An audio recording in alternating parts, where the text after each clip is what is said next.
Some may find the following disturbing. Discretion is advised.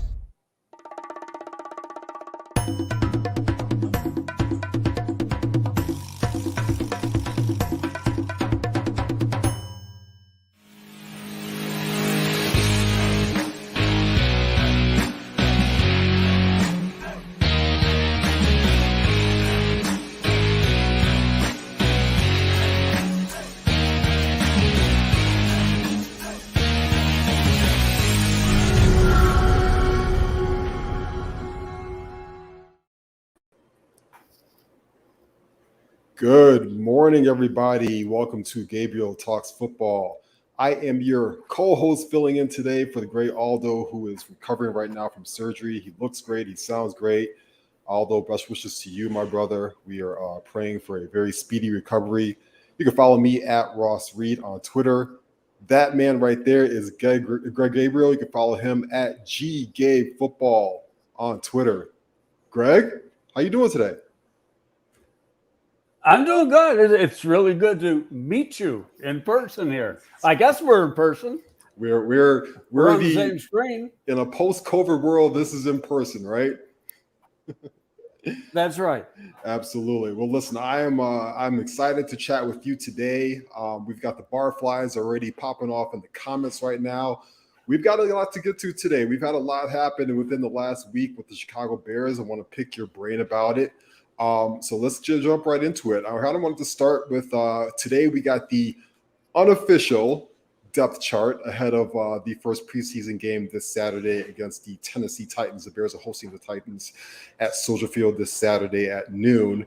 And I wanted to get your thoughts about what an unofficial depth chart means. Should we react to it? Should we overreact to it? And what are you seeing with this depth chart? It's funny because I've been looking at Twitter, or should I call it X, whatever the hell it is, over the last 10, 15 minutes. And there's a ton of comments about the depth chart and where guys are lined up. Don't put any stock into it. It's meaningless. The coaches very rarely or at all have any say in what this depth chart looks like. It's put out by the PR department. And now there might be a case where a coach might say, put so-and-so at the bottom just to send a message type thing. But for the most part, it's just a figment of the PR department's imagination to put out so something is on paper.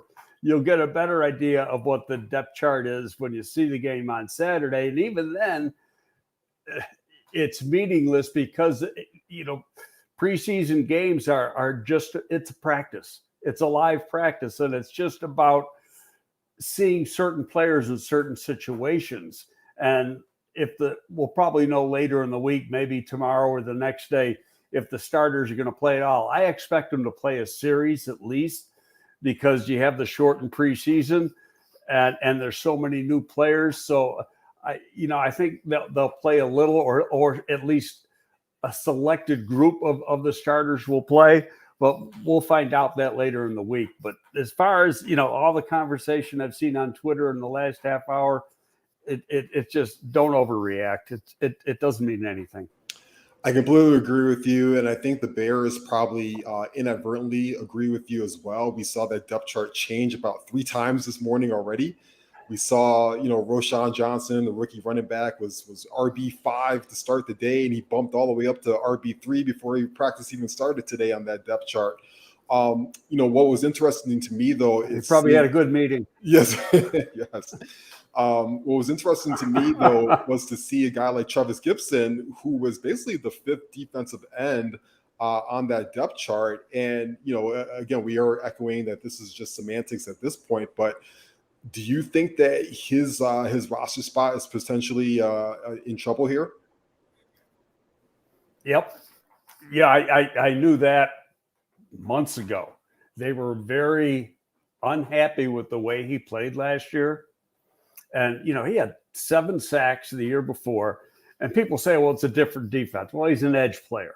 It's not that much different for the edge players. He didn't have to drop.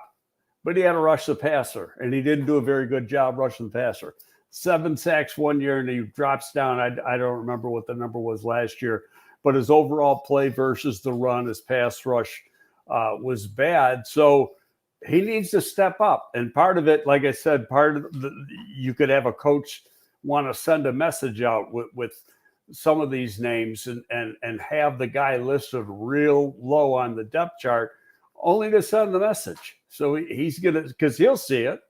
And he'll say, shit, I better get my ass in gear this week. And, maybe he ends up coming up big in the game. But right now, I would say he's probably, in reality, the 5th defensive end, not 5th string defensive end. And that, the 4 ahead of him would be Yannick, and he's not going to play this week. DeMarcus Walker, Dominique Robinson, and Rasheem Green. And then it would be a fight for number 5 between Terrell Lewis and Travis. And how they play in the preseason will really determine who that's going to be. I don't see DeAnthony Jones even making the team. I know he's had some spurts of practice that are good, but he's a guy that's just over 6 feet tall. He's got short arms. He doesn't break 5 flat in the 40. He's just not what you look for at the defensive end position in this scheme. Could he be a practice squad player? Yeah, but I don't see him making the 53. One guy we do know making the 53, and unofficial or not, he will be defensive end 1, and that is the new acquisition from last week. We got it late last week that Yannick Ngakoue is now on the Chicago Bears. It's a 1-year deal, $10.5 million. Yannick has bounced around the last couple of years since starting his career with Jacksonville. I kind of wanted to get your thoughts on the signing alone. And then followed up with the fact that he only got a 1-year deal, but he also got a little bit more money than a guy that was signed over the weekend in Justin Houston, who was another guy that could have potentially been on the Bears' radar. What do you think of the move? What do you think of the fit and the contract that he got? I think all along he was the guy they were targeting. I'm going to back up a little bit, because we did spend a lot of time on show talking about this, and Swifty got in the comments and he brought up Justin Houston. And at that point, I kind of shut it down. I said, no, it's not going to happen because of his age. And then, I looked at tape. I went back and looked at tape. He played pretty good. And he's got, Pulse has familiarity with him from Kansas City. Spent a number of years with him at Kansas City, and that was his best years in football. And then he played in this scheme for Flus for 2 years at Indianapolis. So that being said, you think, okay, he's got to be a guy they're thinking of. And they said no. They went to Yannick Ngakoue. Now, there's one thing. Is it Yannick or is it Yannick? Because I've heard both. I don't think he said what he prefers to be called. I was watching a video from when he was in Jacksonville, and it was the Jacksonville announcers, and they were calling him Yannick, but whatever. I think given the age, given his overall sack production, and Rod Marinelli, who is a big influence on Flus, had a lot to do with that signing. Yeah, and what I like about the signing is, even though he has bounced around a little bit, he's a veteran. He still has a lot left in the tank. He would have been obviously the Bears' best pass rusher last season if he was on the team.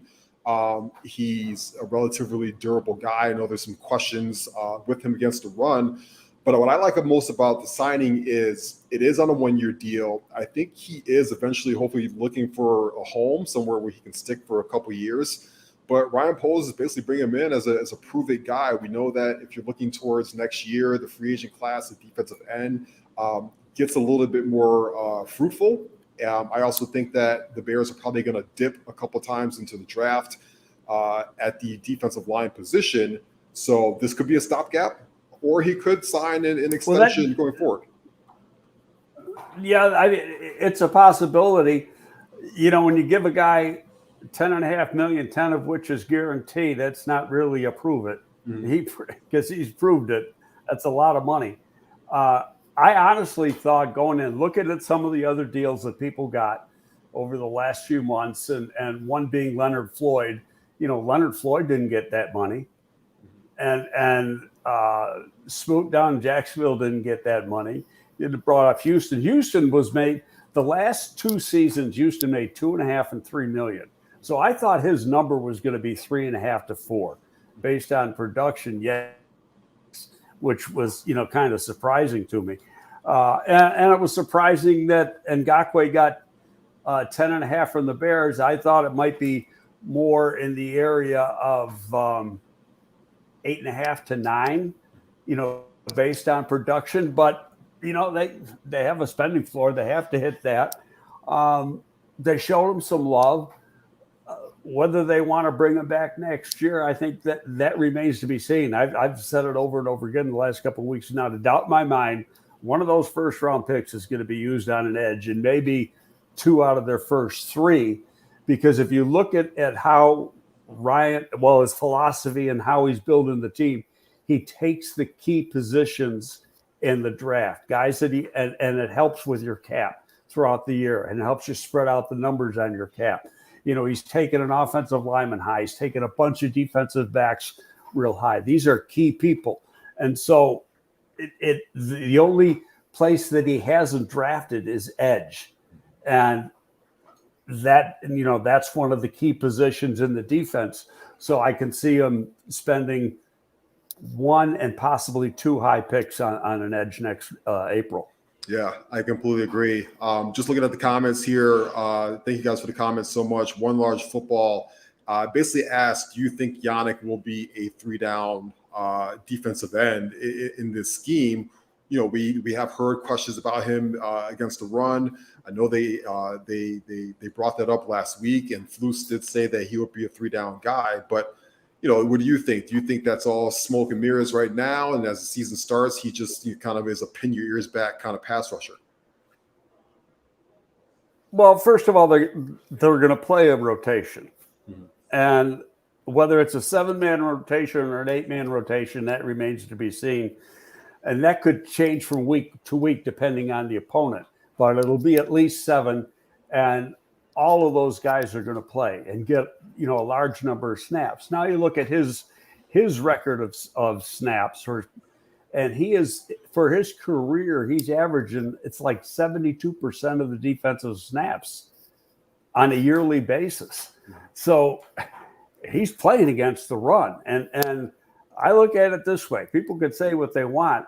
Coaches aren't going to keep the guy in the game if he can't play a run defense. Yet it shows by playing 73% of the snaps that he's been in there for the run. And I go back to what Marinelli said. And Travis Smith, who's his coach here, was the assistant defensive line coach at the Raiders under Marinelli. So he's got a lot of familiarity. And actually, Travis worked with the defensive ends. Both of them said, hey, this guy's going to be fine against the run. But you're also going to see, DeMarcus Walker going to be the left end to start off, and he's a very good run defender. And Rasheed Green will be in that mix too, as well as Dominique Robinson. So it's how do they spread out the reps, really? And when you look at the amount of money they gave him, he's going to play. Now, he might not get 70% of the reps like he's gotten in the past, but he's going to get a lot of reps. I wanted to shift focus. The Bears also brought in another veteran from late last week. They brought in tight end Marcedes Lewis, an old enemy from the Packers, veteran, 38 years old. He's been in the league now for 52 years. But he's coming in primarily as a blocking tight end. What do you think of the signing as they bring in a nice savvy veteran in Marcedes Lewis? I tweeted out last week. I don't know if you saw it. He's so old that I took him out to dinner on his 30. You can bring in 30 guys, 30 visits for the pre-draft, and we brought in him. I took him out to dinner with Lovey, and the little running back from UCLA came in the same day, and that was 2006. So he's been around a long, long time. At first I was like, that goes against the grain of what Poles does. But then you look at it, number one, he's not getting a whole lot of money, $2 million. And he knows the offense. So Getsy and Robert Tonyan were both jumping on the table for him. He's a pro's pro. And then when you look at today, Tonga got put on injured, waived injured. And then the kid from Iowa State was over the weekend was waived injured, Jake Allen. So it tells me that they weren't totally satisfied with the depth behind Kmet and Tonyan, and this guy is still a very, very good blocker. And so he fits the scheme in that when you want to go into 12 personnel and have them both in tight, because Tanyan's not really a blocker. He can do it, but he's not going to be anywhere near as effective as Kmet and Marcedes Lewis. So, I just think having him in the locker room and his ability to help the run game are important reasons why they made that signing. It's going to be strictly a 1-year deal with the guy. Chances are he'll probably retire after this year, especially at the age he is. But what he can bring to the locker room as far as leadership and have been on playoff teams in the past, that's going to help. What they want to do is instill confidence in the young guys, and you need some strong vets like that in the locker room to help them. Yeah, and what I like about it too is, obviously they locked up Cole Kmet long term here. But just me looking at Cole Kmet this offseason, he looks a lot leaner to me. He looks a lot slimmer, which makes me feel like he might be playing more, off the line, playing in a lot of various different positions where they can get him the football and use Robert Tonyan and Marcedes Lewis more as blocking tight ends. So anytime you bring in a smart veteran like that, like Marcedes Lewis, especially in an offense that he's very familiar with, I'm all on board with that. It's like you said, it's a low risk move, not a lot of money. He's going to help the football team, especially as they get closer to the red zone. I wanted to shift the focus for you to quarterback. Preston here asked us in the comments. He talks about the Athletics QB tiers that they came out with a couple weeks ago. And, one of the people were quoting and saying that, Fields' 2 knocks were his anticipation and his accuracy. And we do know that he was one of the most accurate quarterbacks in college football history. Do you think that Justin Fields has an accuracy issue? No. I think that, and I've talked about it before, Ross, is that you look at it in 20, 21, and 22, he played in 3 different schemes. 20, he's playing in Ohio State's offense. 21, he's playing in Matt Nagy's offense. 22, he's playing in Luke Getsy's offense. Okay, that alone is going to hurt a young quarterback in that he's got to learn new terminology, new scheme, learn the right route tree that and how they run the route tree that particular scheme has. It's complicated. And this particular offense is very complicated because there's a lot of sight adjustments made with the receivers depending on what the defense does. And the quarterback and the receiver have to get on the same page. That's one of the reasons that Claypool didn't come in here and set the world on fire. It's the exact opposite offense that he was playing in Pittsburgh. It's going to take a while to catch on. I have a good friend, and I'm only repeating this because, you weren't here or weren't on the show when I was talking about this. Good friend of mine worked with me here with the Bears, and now he's with the Rams. And he called me right after that trade was made. And they play this pretty much the same offense. Terminology is the same. Maybe the plays are a little bit different. He says, if you think you're going to get any production out of that guy this year, you're nuts. You're going to see it next year. He goes, it's a really hard offense for wide receivers to learn. And people, they want instant gratification. You made the trade. So he's supposed to come in here and in half a season catch 35, get 35 to 40 receptions and 6 or 7 touchdowns. That wasn't going to happen. It wasn't going to happen even if, he had some soft tissue injuries. Fields hurt his shoulder, missed some time. even if they were both 100% healthy, that wasn't going to happen. Yeah, I agree. I think there's so much nuance to football, and dropping a player in a new city, new team, new quarterback, new terminology, like you said, it's going to take him quite a while to get up to speed, and then he had injuries. I was at Family Fest the other day on Sunday. I took my son to the festivities, and one thing that jumps out at me, just being so close to the field, is how big Chase Claypool is. He's a big dude. Oh, big, he is. big body wide receiver. The other thing that stood out to me was he really has been clicking with Justin Fields a lot during this training camp. Do you think that there is a competition between Claypool and Mooney? Obviously, both of them are up for a contract renewal at the end of this year. And do you think the Bears are obligated to choose one or the other? It's a great question. And I was having a text conversation with a guy earlier today about that same thing.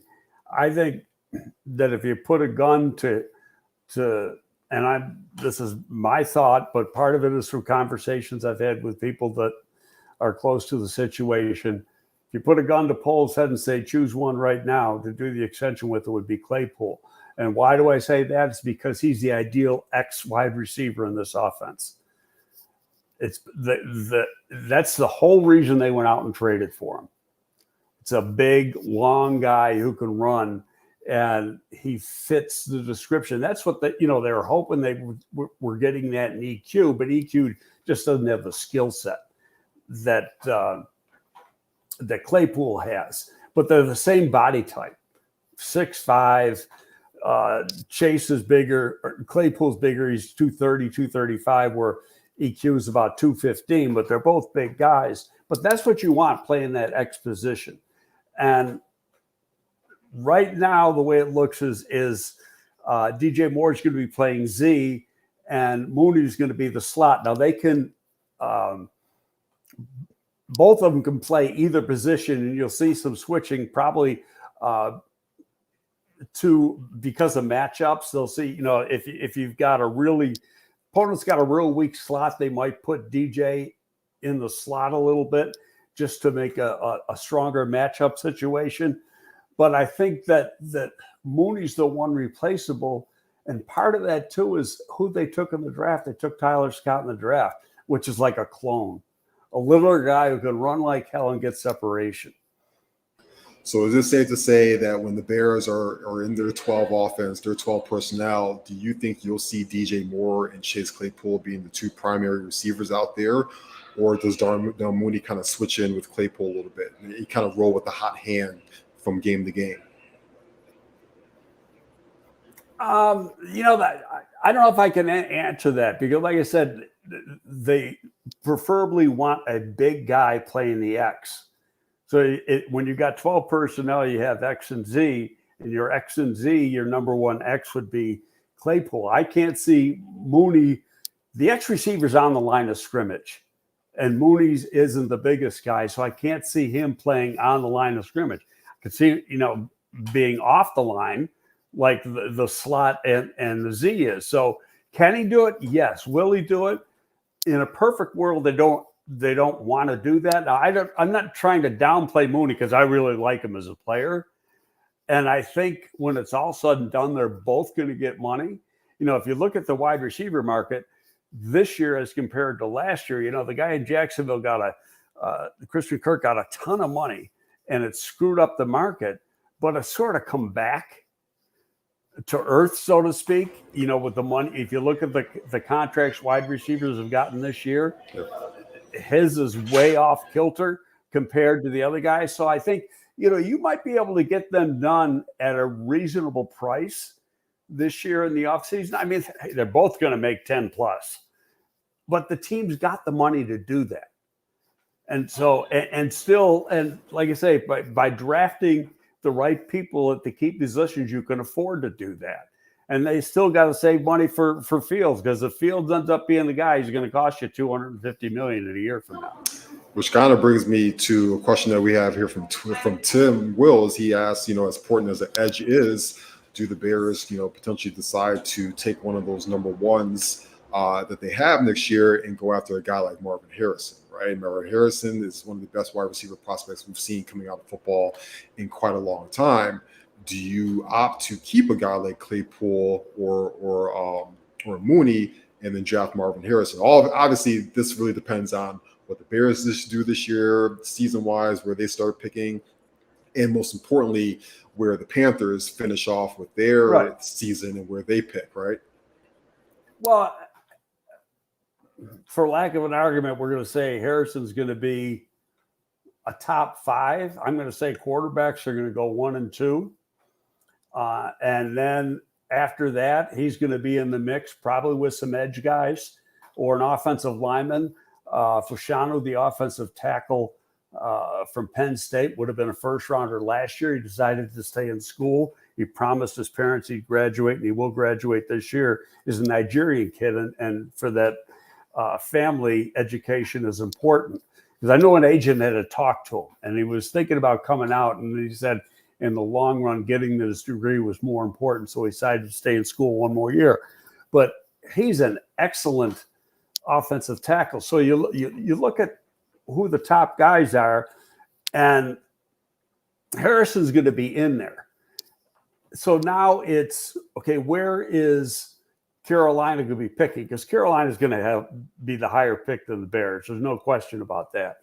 And then you also look at the thought process of polls. And from conversations I've had and some with him, is that I don't think he feels that wide receivers you take with a high first-round pick. That, now he made the trade, but when he made the trade, he had 2 names in there. He had Burns or DJ. And Carolina chose to keep Burns and give up DJ. So it could have gone the other way around. And, and then he might have had to draft a wide receiver because he wanted a guy that could come in and separate. And so I personally feel that Carolina pick's going to be an edge. And Marvin Harrison isn't going to be part of the equation, especially if this group we got right now plays well this year. Why are you going to bring in another guy and spoil the party, so to speak? Yeah, completely agree. But some of those are unanswered questions because, the season's got to play itself out. So much to play out. Absolutely. I wanted to get Jeff's question in here as well. What do you think about Terrell Lewis? Do you think he makes the team, or do you think he's more of a padless wonder? Obviously, he's going to get a lot of snaps coming into preseason, starting this Saturday. I did a lot of research on him because he was getting some pub and camp. Turned out he was a 5-star recruit coming out. He was like the number 1 or number 2 defensive line recruit when he went to Alabama coming out of high school. And he had a pretty good freshman year, and then injuries cut in and his production went downhill. He missed a lot of time. He got drafted more and he didn't get drafted high, but he got drafted more on what he can be than what he did in college. But now this is his 3rd team. So since he's been in the league, he hasn't done anything. The talent's there. No question the talent's there. He's very, very athletic. He's tall. He's long. He runs well. His jumps were excellent when he came out. So it's a matter of putting it all together. And I think it's if they keep 5 defensive ends they'll probably keep a total of 9 defensive linemen, and 2 of the guys, Walker and Rasheed Green to an extent, can play inside on passing downs if you want.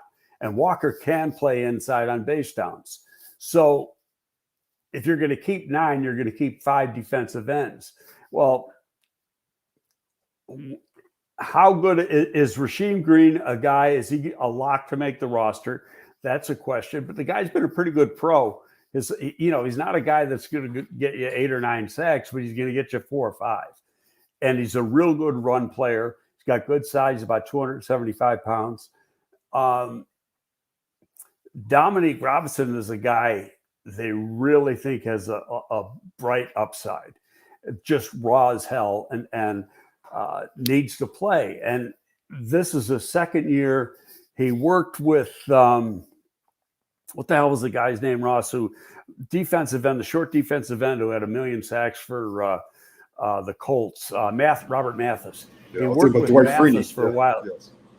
Yeah, it wasn't Freeney. I think it was Mathis, the other guy, because they had two little guys. It was Mathis, yep. And he worked with Mathis quite a bit in the offseason, trying to develop some technique. He's a freak athlete. This guy had like a 40-inch vertical jump at 255 pounds when he came out at the combine, and a 37-inch vertical. He runs real well. Got long arms to go along with his 6'5" height. So he's got the traits you want. Now he's got to put it all together. This is only his fourth year playing the defensive line. So, yeah, I think he's going to take a jump, and that's going to be – and he is – he's one of Pole's guys, where Travis Gibson was a Nagy pace guy.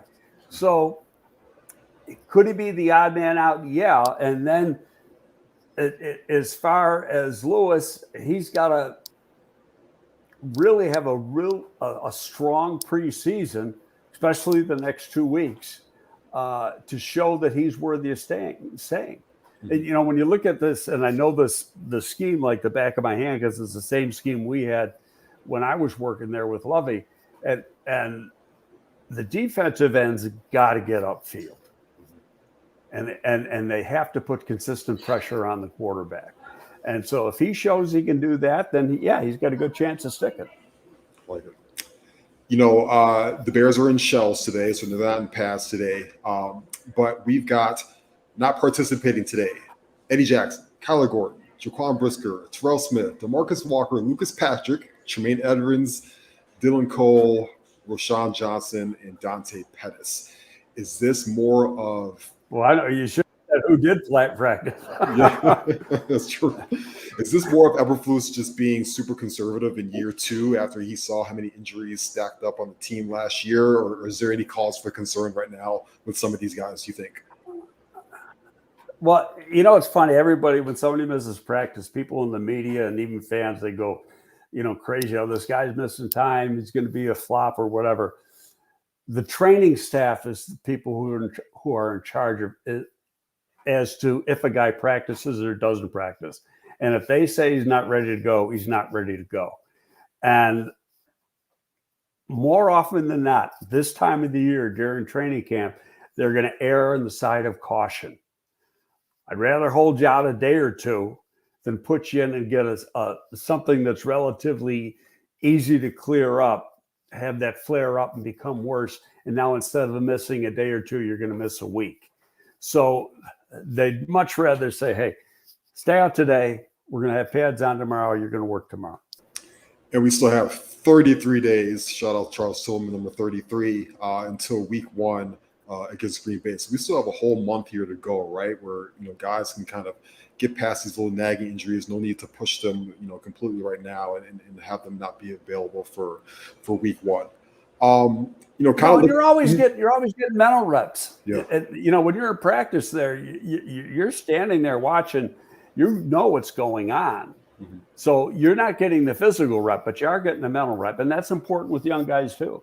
Yeah, absolutely. Completely agree.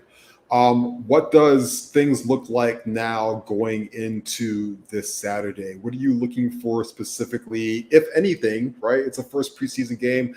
Let's talk about like first team offense. How long do you want Justin out there? Is he taking any design runs? How long is a guy like DJ Moore, Chase Claypool playing out there? We know Mike Vrabel is going to bring a physical football team into town. That's just how the Tennessee Titans roll. What's the kind of fine line between we want to kind of get into a rhythm, but we got to pull back a little bit and make sure some of our guys like Justin don't get banged up? I think if Justin plays, it'll be no more than 2 series, 1 to 2 series, and that's it. And if he has a good, they go in, they don't game plan, but they go in with playtime anticipation, and they want to get certain people a certain amount of reps. So if, let's say you get the opening kickoff and you have a 10-play drive and you go down to score, and you wanted to get the guy 8 plays or something. Well, and that could be 2 series if you go 3 and out, 3 and out. But if you have the one long drive, you're done. And you're on to the next group of guys. So the one thing you got to look at, and I'm going to write about this later, is the first preseason game. Number one, is the most boring game of football you'll ever see. But it's more about evaluation and individual players, not the team. There is no game plan. It's basic offense, basic defense against basic offense and basic defense. And you're trying to see who can play at a high level, especially the young guys, and who's going to hold up physically, because this is going to be a lot more, physical than any practice session they've had. So now going into next week, that's a different story, because now you're going to have open practices against the Colts for a couple of days, and those can get pretty, but those are almost like a game because you're against another team and they can get pretty physical. But this game, I wouldn't care who wins or who loses. I want to know how certain people play. I don't care about the continuity of the offense or the continuity of the defense. Again, it's strictly individual play. Who stands out, who wins his one-on-one matchups and looks like he can help the team down, once we get into the season.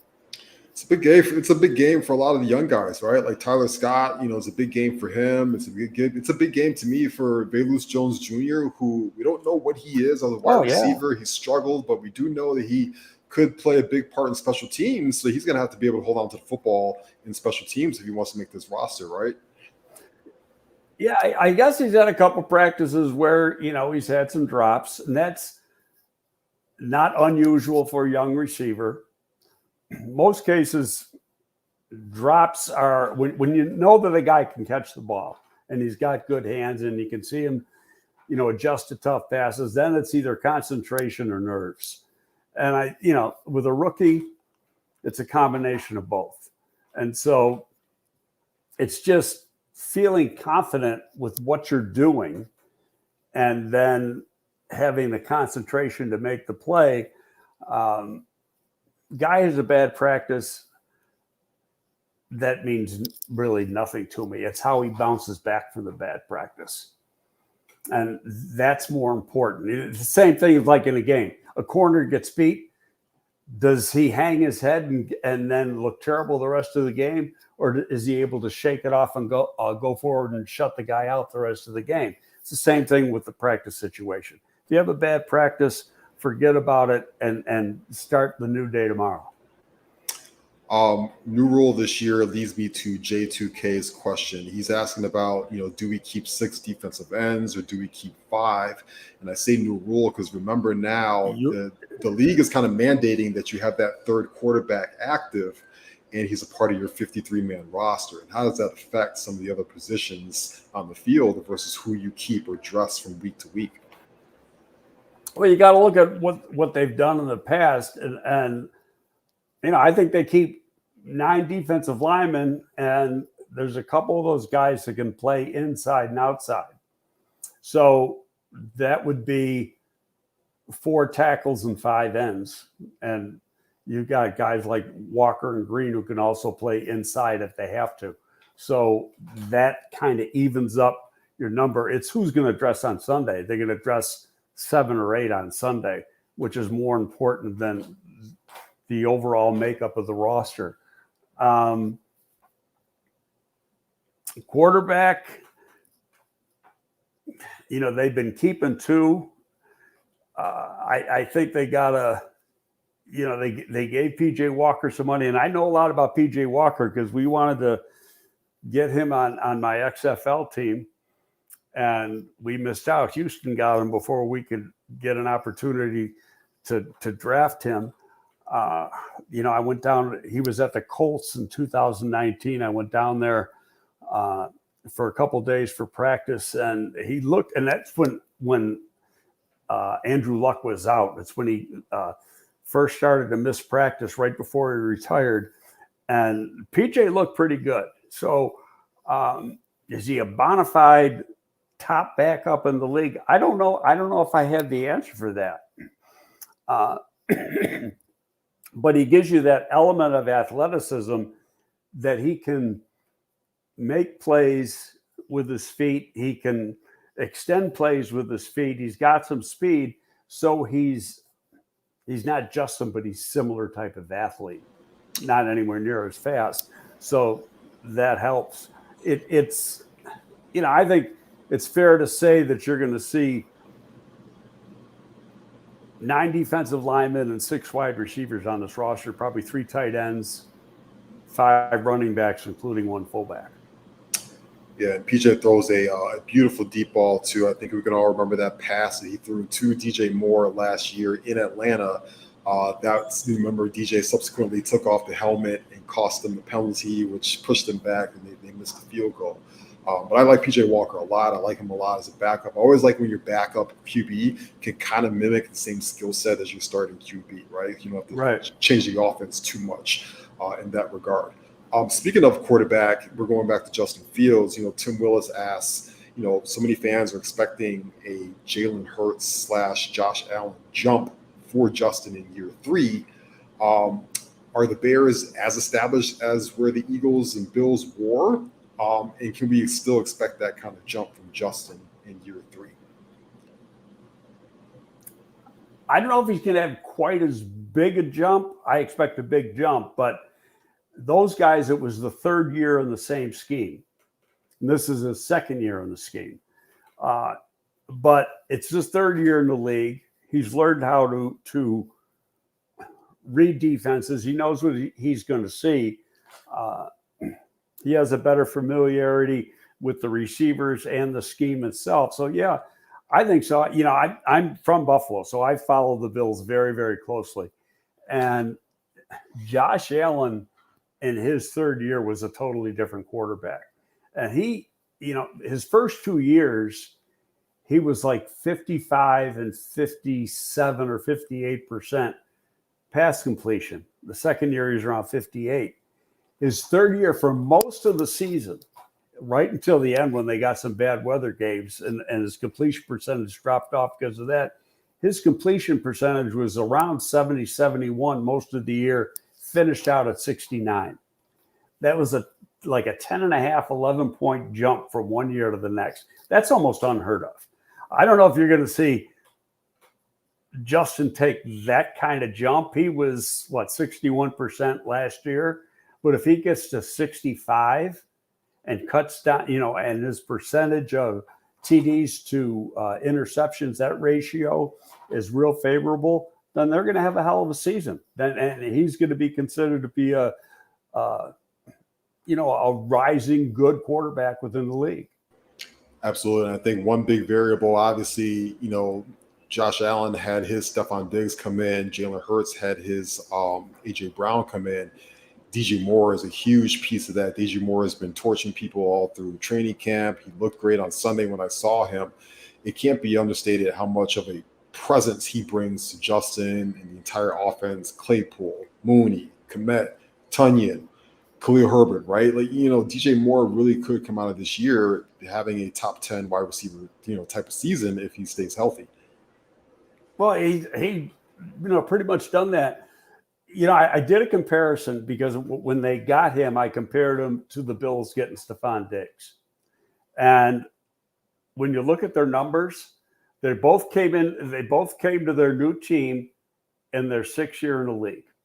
So Stephon Diggs' first 5 years were with Minnesota. DJ's were with Carolina. If you look at the numbers, they're almost identical. The only what Diggs had that DJ didn't have was Diggs had more stability at quarterback. DJ, after Cam Newton was gone, had no stability at quarterback in Carolina. So you could arguably say that DJ was actually better. But then when Diggs goes to Buffalo and he gets a good quarterback and he becomes the number 1, his numbers have been off the charts. He's been over 100 receptions 3 times. Whether DJ is going to become that good here, that remains to be seen. Don't forget, you're in Chicago, and yes, I know Buffalo gets bad weather, but they don't get the wind. It's actually colder and windier here than it is in Buffalo. Buffalo just gets snow. Temperature stays pretty mild. Yeah, absolutely. The Bears still have a little bit of money left here. Do you anticipate any more in-house extensions before the season starts? We talked about Claypool. We talked about Mooney. Are they going to let those guys play out a little bit? Jalen, Jalen is obviously a guy that could be extended, in the next couple of weeks here. Or do you, and then, to piggyback off that, the Bears also hold the number 1 waiver wire selection through week 3, I want to say it is, until the standings start shifting a little bit. Do you think they could potentially bring in some more help, even on the defensive line, and bring in another veteran pass rusher into the mix? Well, you got to be careful, because what people misconstrue with the waiver wire being number 1 on the waiver wire is that's with unvested players. So it's guys who've been 1, 2, and 3 years in the league. Once the guy's 4 years in the league, he's doesn't go through waivers.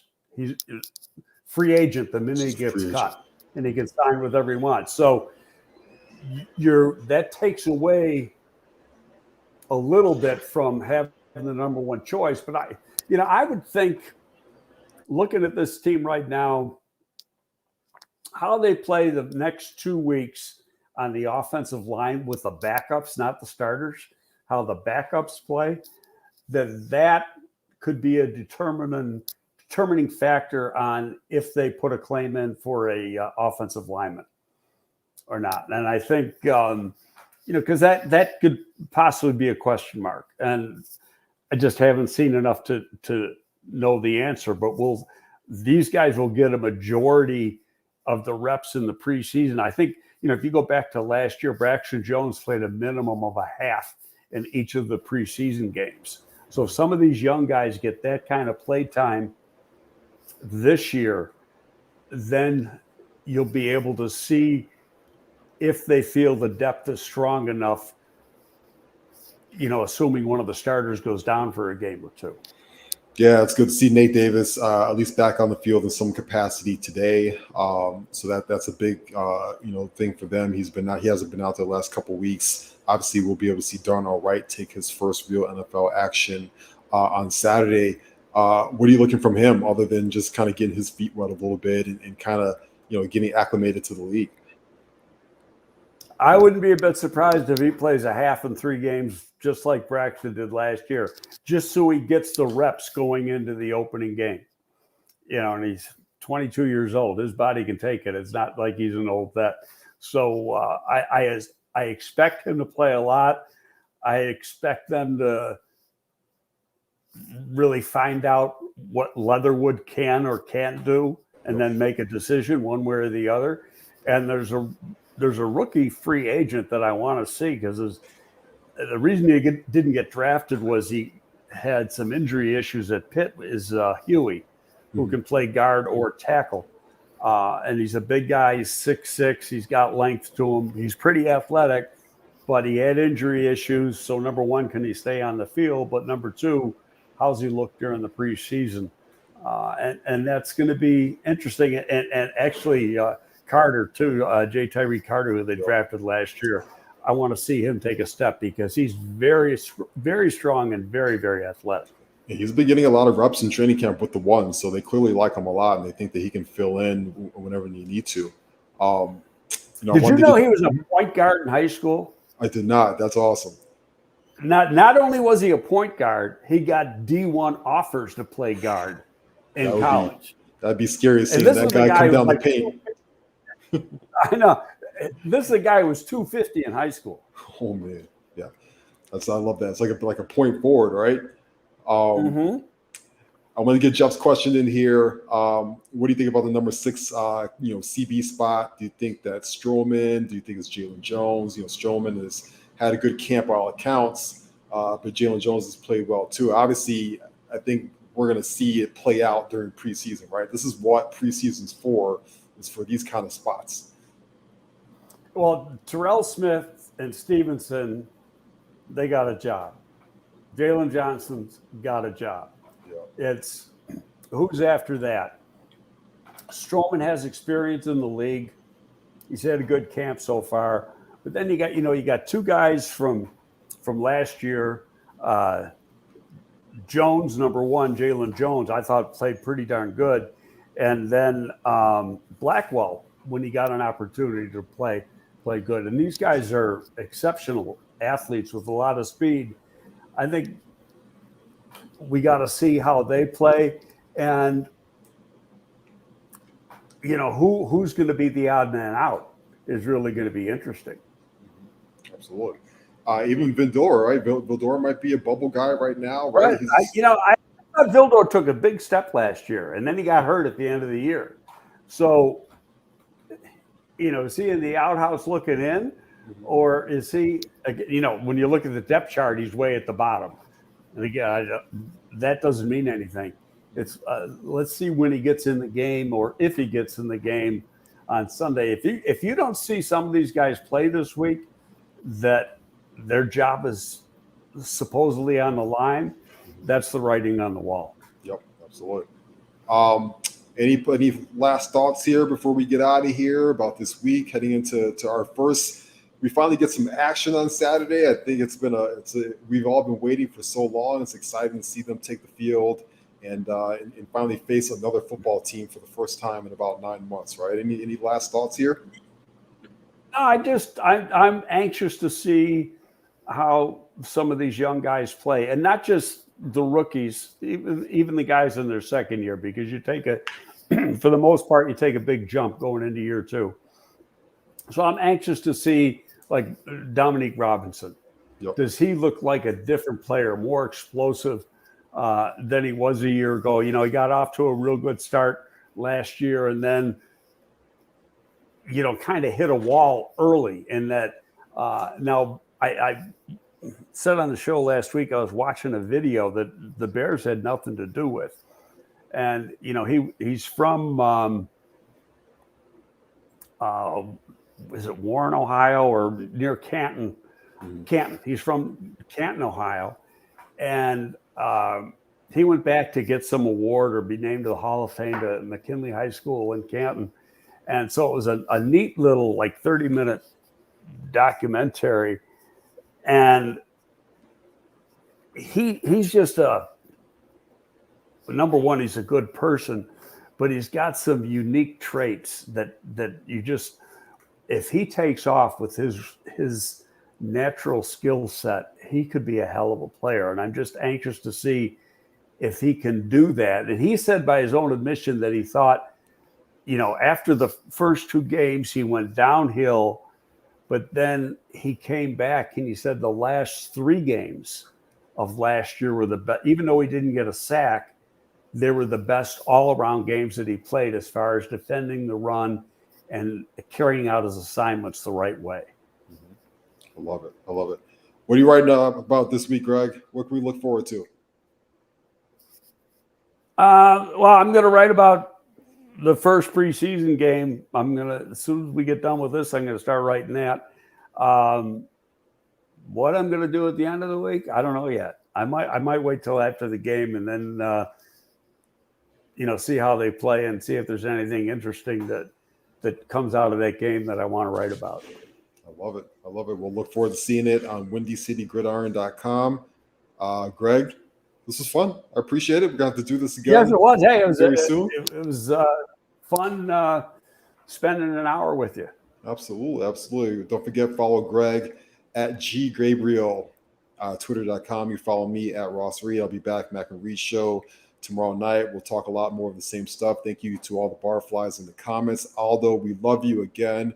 Get well, my brother. We're going to hold it down until you are there. And until next time, everybody, have a good one. Thank you, Greg. See you later. Thanks, guys.